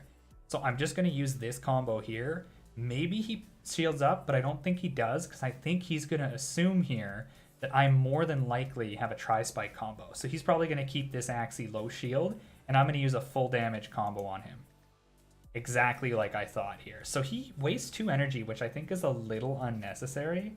What's the best pair for a Termi? I think Tri-Spikes. I love Tri-Spikes. I think Tri-Spikes works really good against Termies. Come on. No last stand. There we go. That's exactly what I want. Okay, now, this is super unfortunate. Ooh, this is unfortunate. He doesn't have enough energy to one-shot me here, so I think I'm just going to use the 1 disarm, and then I'm also going to use the headshot. The reason I use this is that I can shut off the dual blade. Actually, he's got the goldfish. I think what I do is I just headshot and spicy surprise. so I can shut that off, and then I'm going to prepare for the combo next turn. The disarm, if he uses Goldfish, doesn't even matter, and I have a feeling that he's probably going to use Goldfish here. No, he doesn't. He just risky. No crit, please. Sinister riskies me. So I'm going to shut off both of his mouth and his horn, but he does still have the hair dagger next turn, so I do got to keep that in mind. I guess I could have played disarm, but let's assume that he plays it right and he goes for the Goldfish, which is what he should have went for. I wouldn't have been able to kill him there. So I think it's a good idea that I didn't go for it. Now I got to kill him. I have to kill him here. So yeah, the crit is scary. Every time, you know what I get? Actually, I want to show you guys this. So every time I see one of those Sinisters, by the way, this is just going to go and this is the play I want to do. I think of this video. What do you guys think? This is what I think when I see the Sinister, the cat charging up. Yeah, that is what happens when he comes in for the Sinister Strike. That is exactly the image that comes to mind. Who agrees with me on that one? Oh wow, okay, so he's coming in with the big boy. He's coming in with the he's coming in with the Goldfish. So I have a feeling you guys agree with me. All right, now I'm up against this guy. So he used 2 energy. So he can shake the stun very easy. So I'm actually not worried about stunning him this round. I just want to shut him down. So I'm going to use this card combo. Because he's clearly going to come with the Nemo, and he's going to use the Risky Fish to try and prep for a high damage combo with 3 cards next turn, and he's going to assume that I stun him so that he can use the Nemo to shake it and hit me with 3 damage cards. What he doesn't know is I just shut off his highest damage cards. Now I'm going to go for the play where I stun him for the following turn, so he's now at a disadvantage. That cat can really take the life out of you. It is the full charge bite, isn't it? Oh, he's actually just dead, guys. Yeah, he's just dead. He doesn't survive this. See? Tell me that that is not what you guys imagine when you see that Sinister Strike charging up. Yep. So, do you guys see what I did there? Now, I had to anticipate the flow of the battle. I had to assume that his play was not just to use full cards and spam into me, but he was going to set up for a really high damage combo. And then what I did, having the Disable Saurus, was I actually went about anticipating that and then putting kind of, I guess you could say, a nail in his coffin. You know, I was the one who completely foiled his plans, and then he was in a position where actually he misplayed that, but it might have been because he didn't have the cards. He was using a lot of cards. He had used an Aranda and a Nemo, which, by the way, that Nemo missed because I didn't use any shield. Then he had also used the Risky Fish and the Nemo again. So he had burned 2 Nemos, and he had burned he burned 1 Aranda and 1 Risky Fish. So all he might have had after I had shut those cards off was potentially his Goldfishes. So it was a potential that I maybe just put him in that position. Oh, by the way, are we 24 yet? Nice, 24, 23. Awesome, let's keep going. Yeah, I think he misplayed the Nemo for sure. To give my life to that cat, Sonny says. But a pure reptile is have Violet in the cards, for example. So what are you talking about here? Like backline of Sir Guru. Monkey's asking a question here. What pure reptile? Oh, yeah. No, I see. You're answering it. Get him. We got the same rank? Awesome. I'm happy we got the same rank. I haven't been playing as much. Oh, wait. What is this? Wait, it's the Triple Aqua, you guys. What is going on here? Oh, my goodness. Okay. Against Triple Aqua, you know they're just going to steamroll. So I'm just going to wait for the combos, and I'm going to go. Ooh, he passes. Oh, my God. He did not make the right move there. You guys know what I'm doing, right? You know exactly what I'm doing. So what I'm going to do here is I'm going to force him. I am going to use the Aqua Stalk, Disguise, and the Drain Bite. But I'm also going to use damage here because I do want to make sure that he dies. So if he chooses to pass here and not play cards, which I'm assuming he probably won't, I want to try and put him in a position where he is going to die. Now, if he does decide to play cards and he puts all his cards into me, I have an insane amount of energy going forward. So I'm just going to play it like this. He passes. I get rid of his frontliner, which is perfectly fine. So now I'm in a position where my win condition Well, sorry, I don't quite get rid of his frontliner. Oh, no, I do. I still have my... Never mind, I still have my tank coming through. What am I talking about? So I get rid of his frontliner. Now he is 2v3, and I don't really care about my tank at this point. If I get an Aqua Stock next turn, great, I'm going to use it. But I don't, so I'm not really too worried. I could use the gas, but I'm not really worried about it. What I am more worried about is making sure that he has a harder time killing me next turn. So I am going to use a single Spicy Surprise, which is going to make sure that I have 4 energy prep for next turn, so that I can use a full 4-card combo, hopefully, on Biggie to try and win. Now, there is a chance that I don't actually end up getting that off. There's a very big chance I don't, depending on how many cards and how he cycles through his cards here, but I gotta try for it. So this is my win condition here. Oh yeah, he's just going big. Oh, he's using a lot of his cards on the front, which is pretty good for me. Oh, he crits me. No, he crit me. Oh no, so he hits me with this. Oh, this is really bad for me. This is actually really, really bad for me. So I needed that tank to stay alive, so Biggie had full health. Biggie does not have full health. I'm in a very, very rough position. He's probably going to kill me. Oh no, he's not. Wait, what is this play? Oh my goodness. This is not the play, guys. No, this is not the play. Unless he crits me. No! Oh my god. What? Okay. Okay. Oh no. What just happened there? Oh my goodness. Oh my goodness, you guys. Did that really just happen to me? No way. What is going on? Wait, what? What is going? That's 3 times in a row. Wait a second, guys. What the? Wait, what just happened? What the fuck? Wait, what is happening, guys? Okay. You know what that was? That was the handicap. They're like, you're just straight up. You know what? I'm gonna assume that guy has been having really bad games and that he needed that win because he was on a tilt spree. So you know what? We're just gonna accept that crit went to a good cause and leave it at that.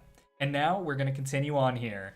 So very first, it's really unlikely that he uses his Tri-Spikes, and I want to try and get some poison on this tank so that I can potentially cycle between using an allergic reaction on it. So I'm going to use this combo here. If he does use Tri-Spikes, rip for me. No, he doesn't. He uses Sirius in disguise. Yeah, straight up, I can't believe how much that guy crit me. Oh my goodness. That guy, he better go buy a lottery ticket. No, he better not buy a lottery ticket because he used all of his luck in that game. 100%. Ooh, this is a really unfortunate draw for me. So he's also got Yam.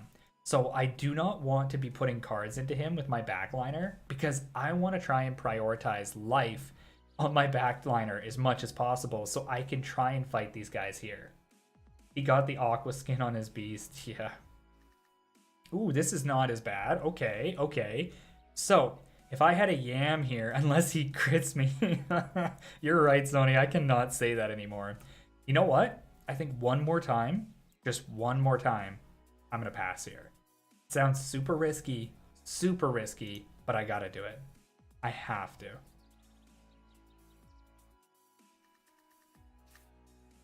Oh, wow, he's coming. Oh, but here's a really good thing to identify, guys. Okay, so one of the things that he has in his comp is he has Chomp.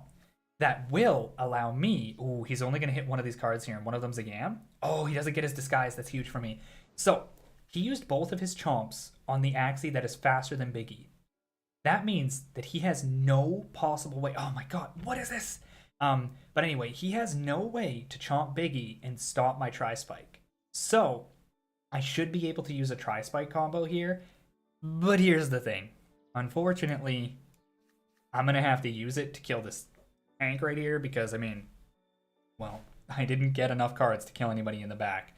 So I do have to make sure that I have enough shield on the back though, so if he comes in with a Tri-Spike, I can still get it. So I think I probably go with this combo here. Okay, he doesn't use anything, which is great. Really happy about that. It always happens to Zoni. Do you always get crit, my man? Yeah, it's all good, Doozy. Don't sweat it. We can always make this happen. I think I got a little bit lucky, but I had to play the cards in this route because I had to have enough shield to defend against the Tri-Spike if it came in. So now we are still in a pretty rough position. 100%, I wouldn't say that this is an ideal position. What he can do is he will not be able to kill me with this guy unless he uses a lot of cards on me. He might end up trying to use a Tri-Spike combo here. So what I think I'm going to do is use one Spike Throw just to give me enough shield so that I can pretty much guarantee I don't die to this. And then I'm going to use the full combo here. I want to try and use it on this guy so that I can chomp him. So if he does use a Tri-Spike combo here, he won't be able to get it off. Because if you are stunned... Oh, wow, he's just using a Tri-Spike combo. Really interesting that he goes that route. So the idea behind this is that if you are stunned and you use a Tri-Spike, it cannot target the backliner. I know in this case, I still have enough shield anyway, but it's good to know that if you guys are ever trying to play, and I could still have done it on Biggie if I had 3 cards. If you're ever trying to make a play where you're trying to keep your... Oh my goodness. And then it gives me all these cards up here. So I gotta use it. I have to use it. I'm gonna go for the Disarm, the Allergic, and the Chomp. The reason I have to use this like this is because if this guy comes for the Chomp Chomp, it might kill me, but I've got to try and take this guy out. I have to. So I've got to use the cards this way. Oh, wow. He doesn't do it. Okay, I'm going to survive. This is really good. This is really, really good for me. Nice. Now, Biggie's alive for one more turn next round. For me to be, oh, I even crit him. Biggie's mad. Biggie's really, really mad. So Biggie is alive for one more turn next round, which is really, really good. And me, I'm not really too worried about this. I'm down for the 1v1. I will fight this guy in a 1v1 like nobody's business. I really don't mind. He probably thinks here that I'm going to pass. What I'm actually going to do, because I'm sneaky like that, is I'm going to hit him with a single headshot. Because he may under-commit on this play, which means this headshot, being a bird card, does a lot of damage to him. Plus, it's going to shut off his Trump, which Trump is a really good card. It's really, really good damage. So he comes in with the Nemo, which is good. He does use the Chomp, which is smart because it gives him more shield. But now I shut off his Trump, which means he cannot use Trump. And I'm going to go for the combo here. Now he's going to Chomp me 100%. I'm going to start with the Vine Dagger, use the Spicy, Headshot, and the Chomp. So next round, he's not able to use any of his cards on me at all. He can't use the Chomp. He can't use the Trump. All he can use is the Goldfish. And whatever I draw, I should be able to finish him off. Oh, no, he's not. Okay, maybe he didn't draw, but I don't think so because he hasn't been using too many cards. He just dies here. There we go. He's done. Yeah, I wasn't worried about the energy zoning. If I shut off his Trump, it's his primary damage card. He can chomp me as much as he wants. It doesn't have kill pressure. He can also Goldfish. It doesn't really have kill pressure on me. So I am in a position where I'm happy to shut off his highest damage card, put him at a slightly lower HP level so that I have the advantage in the 1v1. And then, yeah, I don't know why he passed, to be honest. Maybe he didn't draw. Maybe he didn't draw the right cards. I don't know. Or maybe he was just salty. Who knows, right? Anything could have happened. But yeah. I don't think that he should have passed there. He should have at least tried something. He should have went for a combo and tried to chomp me, but he didn't. It happens.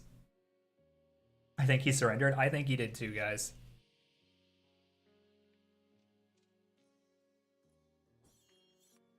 Oh, hey, it's this guy again. This Urpats Gaming.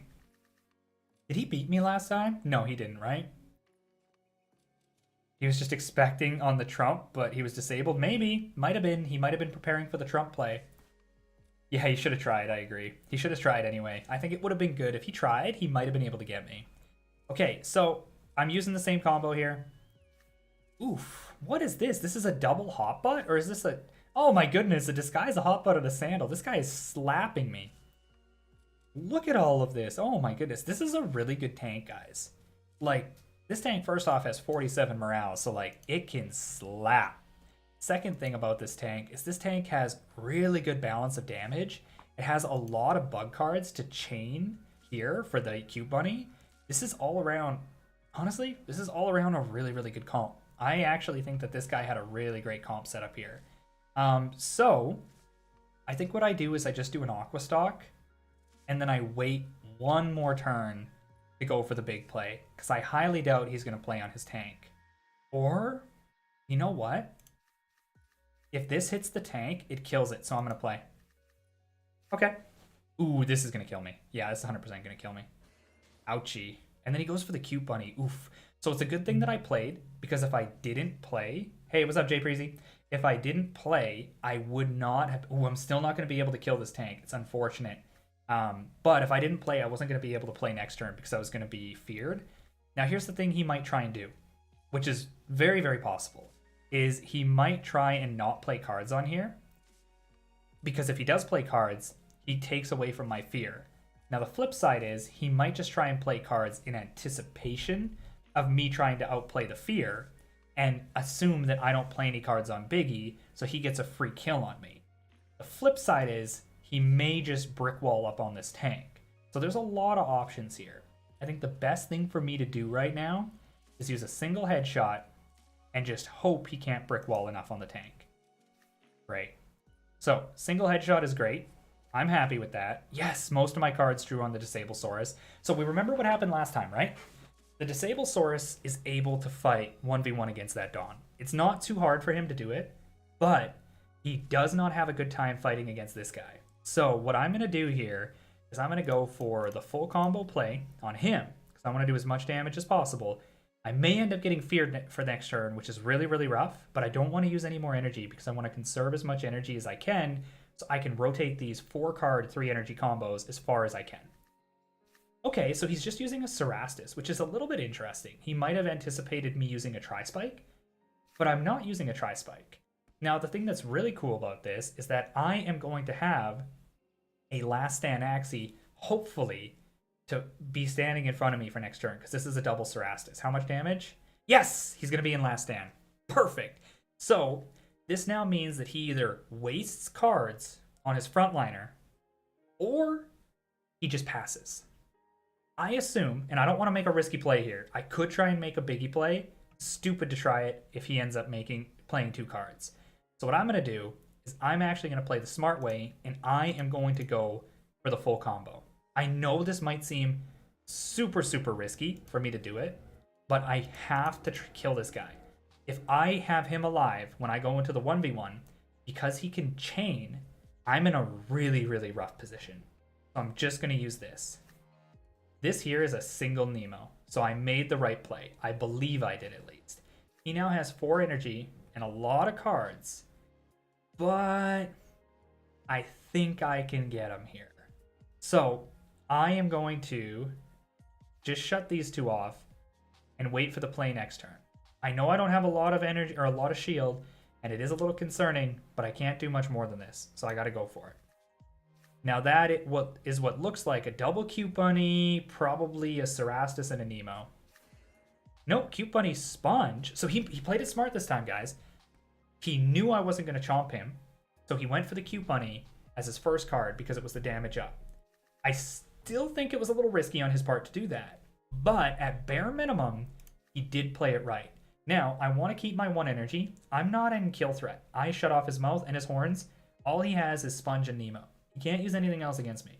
I'm just going to use these 2 cards, and I'm going to hope I get my green daggers next turn, and I'm going to go for the kill on him.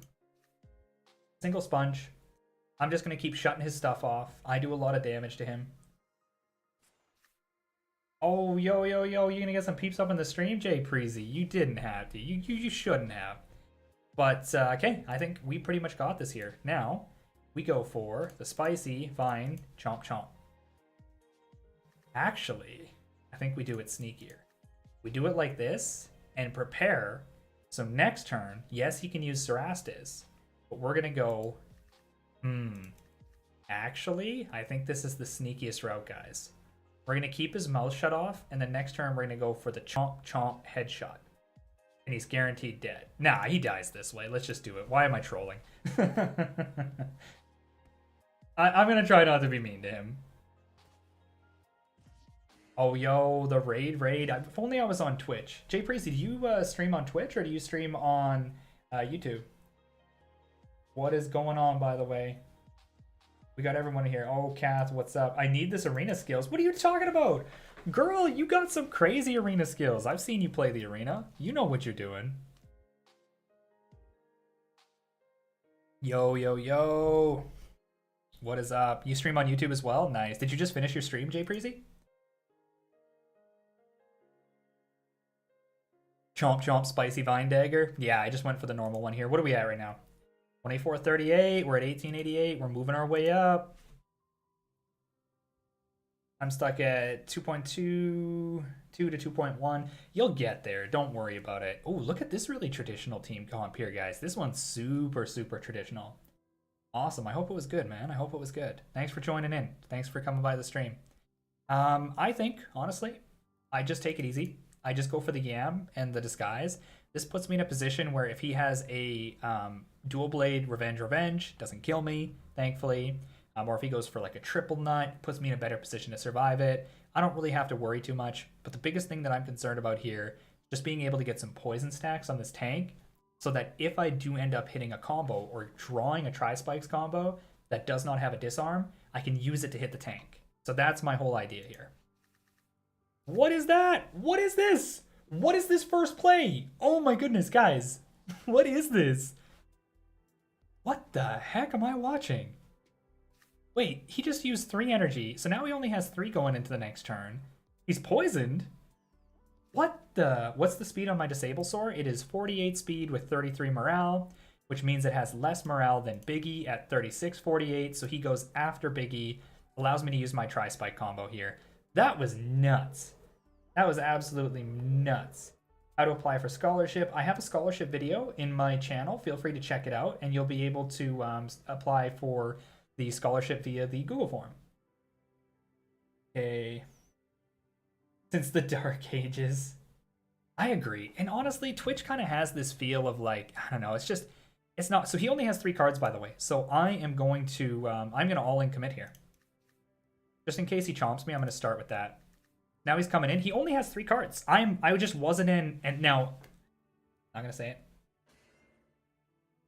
Okay, unless he crit me, I was surviving that, so I made the right choice by tanking up. He only had 3 energy, so I knew I was in a position to win or survive that as long as I played enough shield. Now, if I had said he only has 3 energy, or unless he crits me, he might have crit me. So then I'm stuck under 1200 elo after starting 8 days ago.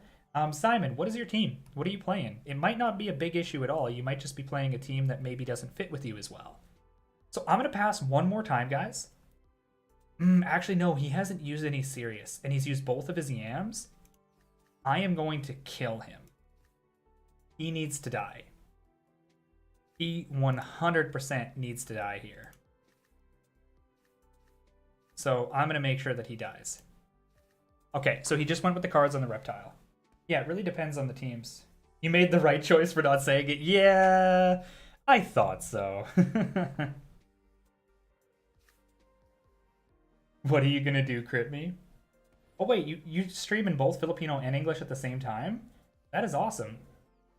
I'm pretty sure the Natch actually speaks Tagalog, so I'm sure that he could understand it. So I have to kill him. If I kill this beast, the game is pretty much won. Because once I shut off his mouth and his horns, it's just over. I am going to all in on finishing this beast. I know this might seem crazy, but I have to, so I'm going to do it. Oh no, it's just over. It is over. Is it really necessary to change your comp when you're going the upper elos? No. I think that the most important part is to just be comfortable with your comp and be able to play it in a variety of different play styles. That's what I personally think. As long as you can do that, I think you're good. I think you're perfectly good.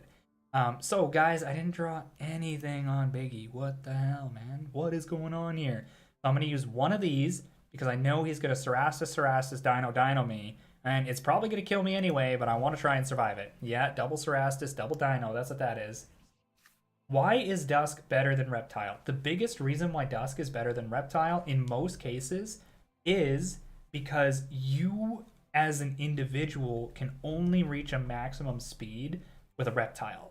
But on a Dusk, you have an opportunity to get a significantly higher speed on that Axie. So, this is pretty risky for me to do this, but I want to try it. So I'm going to go for a Disarm to shake the stun. No. I think I'm going to go for a Chomp to shake the stun and then a Disarm and Allergic. The reason I'm going to do it like this is that I have more shield to survive a double Cerastus, and I try and get some damage off on him. Oh no, he's using so much. Okay, never mind, guys. Are all over the arena boards, and all of them have that nasty 48 speed dusk. Hee hee, that's not me, I swear. That's not, I swear I didn't do that, Jay Preezy.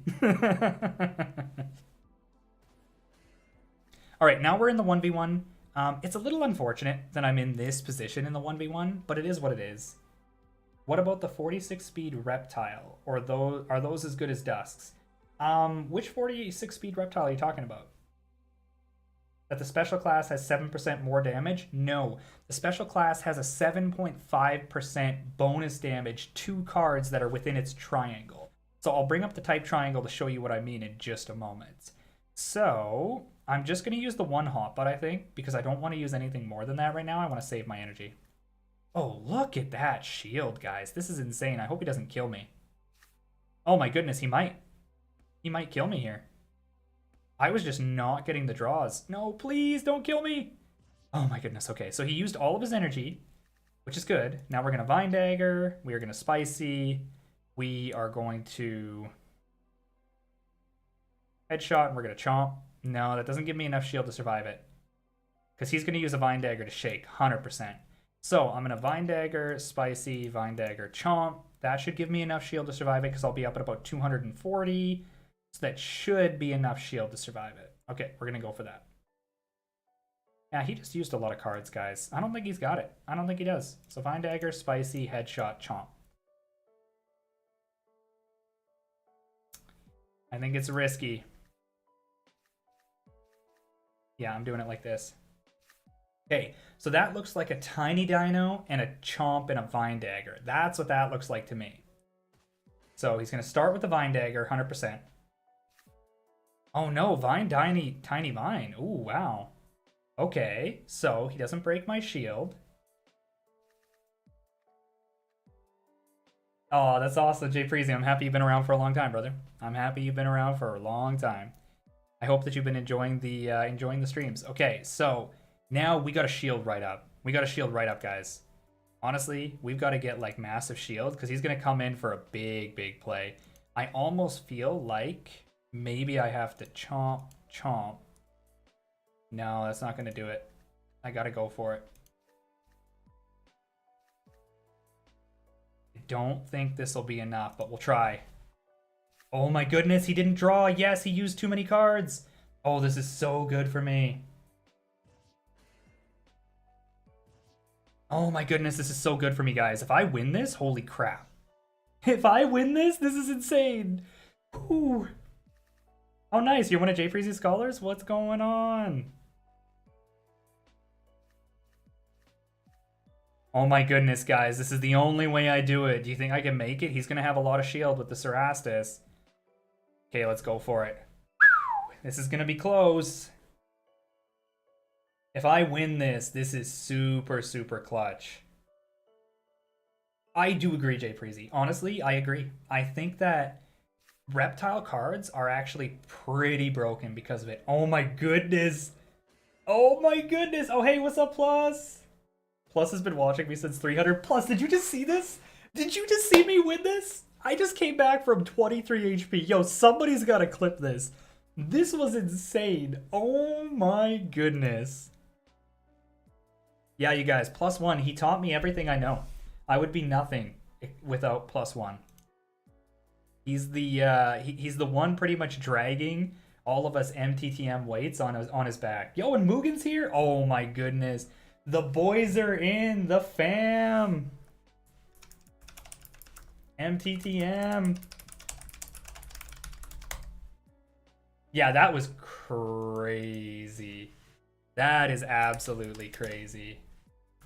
Okay, give me a sec, give me a sec. Okay. Yeah, Mugen's here too. Guys, we have so many people here. Oh my goodness, I gotta get the custom emotes. This is honestly when we need to have our MTTM emotes. So it won't show me. Okay, that was crazy though. Mugen, did you see that play? Did you see that comeback? That was insane. That was absolutely insane. It was nuts. First time on your live, usually uploads. Yo, what's up, Tito?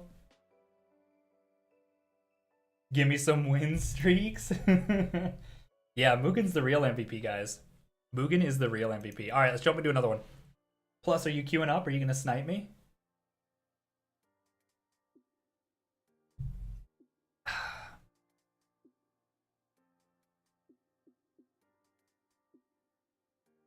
Yeah, watch it back. That was insane. I came back from a 20 some odd or 40 HP comeback. That was insane. Oh no, who's this? Who's this Shrimpinator? Oh no, not the shrimps. Okay, shrimps are dangerous, guys. Absolutely dangerous. You know what they're all about.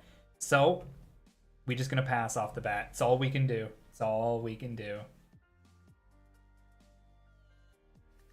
Yeah, we got a bunch of J Preezy scholars in here. Plus, how do I beat the shrimp? Teach me your ways. I need to know.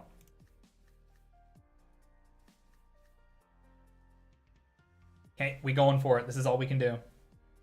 Send me some of your luck and blessings. Doozy, all for you. I'm sending them your way. Get them.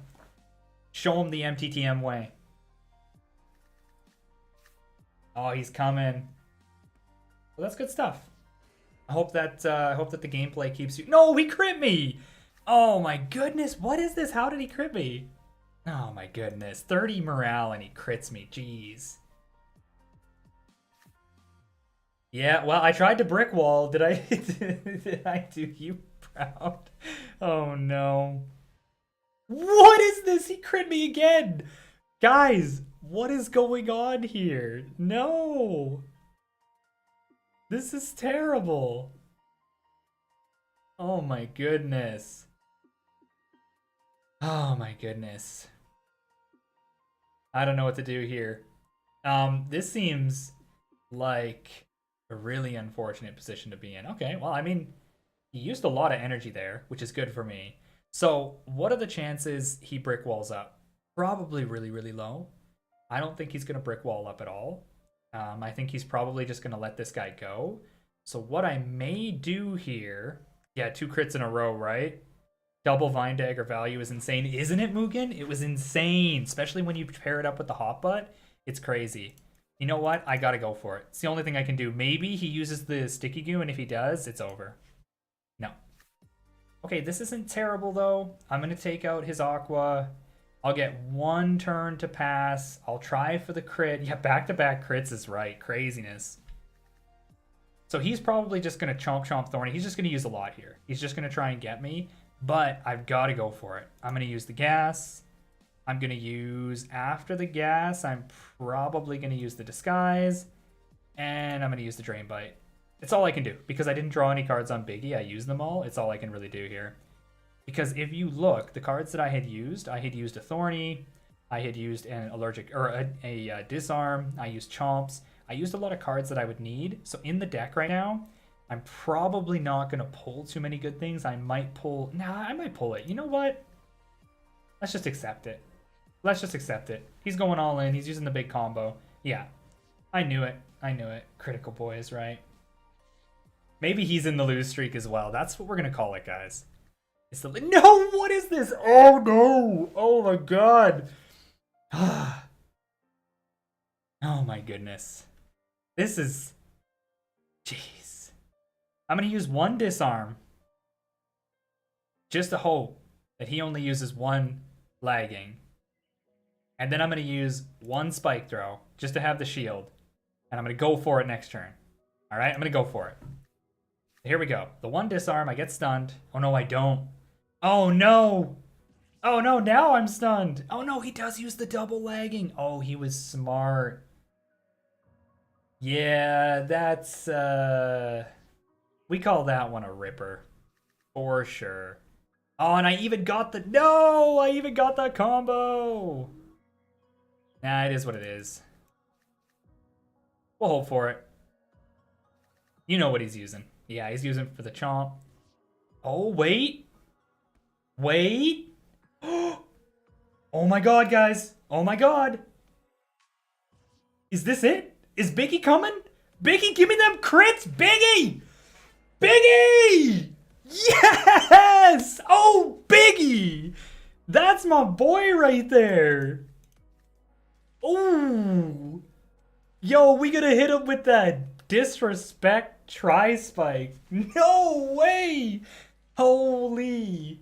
That was good. That was good. Holy Biggie. That is, oh. Yo, that was clutch, you guys. Holy. That was so clutch. That was amazing. That was amazing. Yo, Biggie in it, man. He's not letting it go. He is not letting that MMR go. Yeah, that was big clutches. That was really, really big clutches. How much can I sell this Axie for? Yeah, that was really, really, really good. All right, well, what does that have us at? Has us at 2476. That's not bad. That's not bad. Okay, guys, we've been streaming for almost 2 hours. That was a banger of a game. I think I'm going to wrap that one up on that specific game because that was like, that was juicy. But I'm going to wrap it up. Biggie does deserve a steak for sure. Yeah, Biggie's great. So that being said, everyone, if there are any really, really like big questions you guys want to ask me right now, you can. But before that, I want to show you all something really quick, and I'm going to put it up on YouTube. If you haven't seen it yet, I am doing a huge giveaway, you guys. So for those of you who maybe don't have me on Twitter, don't worry. You don't have to be on Twitter to see this or to actually enter in this giveaway. But I am doing a massive giveaway for the one, the only, the main squeeze team here. So if you guys have not yet known about this, I'm going to put it up on YouTube again. This is a huge giveaway that I'm doing. No, it's all good. It's all good. I'm going to be streaming this giveaway on September 11th. And I'm going to have everything always set up. I'm going to promote it. But next Saturday, I'm going to be streaming. And if you join that stream, it'll be same time, 8:30 p.m. PST. You get qualified to win this team. So this is a huge, and I mean huge giveaway. This is my original team. Now bear in mind, I'm not giving you the Two-Nut, but it's a clone of Two-Nut, Nemo, and Alpha. So if you guys want to get entered into this, make sure that you are there next Saturday, 8:30 p.m. PST, to watch my stream.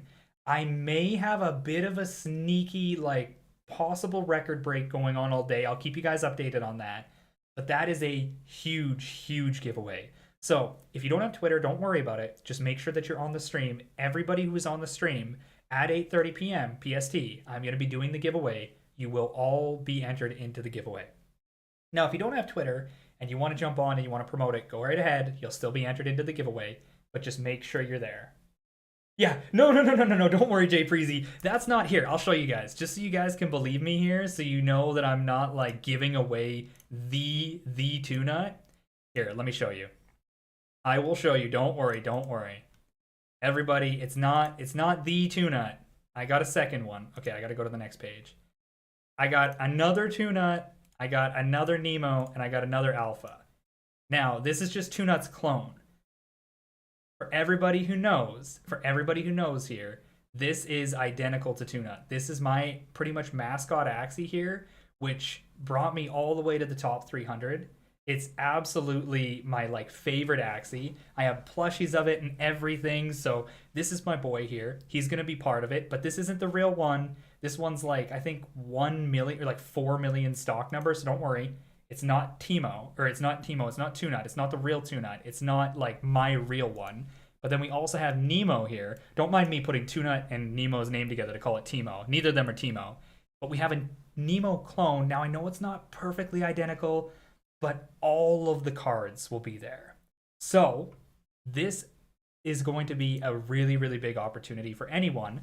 Now, if you already have a team, go ahead. You get another team. Put a scholar on this. If you don't have a team, this is an opportunity for you to get a team and start playing Axie Infinity with a strong team. So here you guys go. If you don't know yet, this is the giveaway. Make sure that you're in next week, September 11th. I'm going to be giving this entire team away on stream. All right, yeah, don't get me on that one, Mugen. I accidentally said Two-Nut and Nemo together, so it became Timo. But, all right, guys, I hope you enjoyed the stream. Thanks for hanging out. It was a lot of fun. We had some really awesome games in there. We finished it off with the clutch Biggie play. I couldn't have had it end any other way. So Thank you all for hanging out once again. See you guys.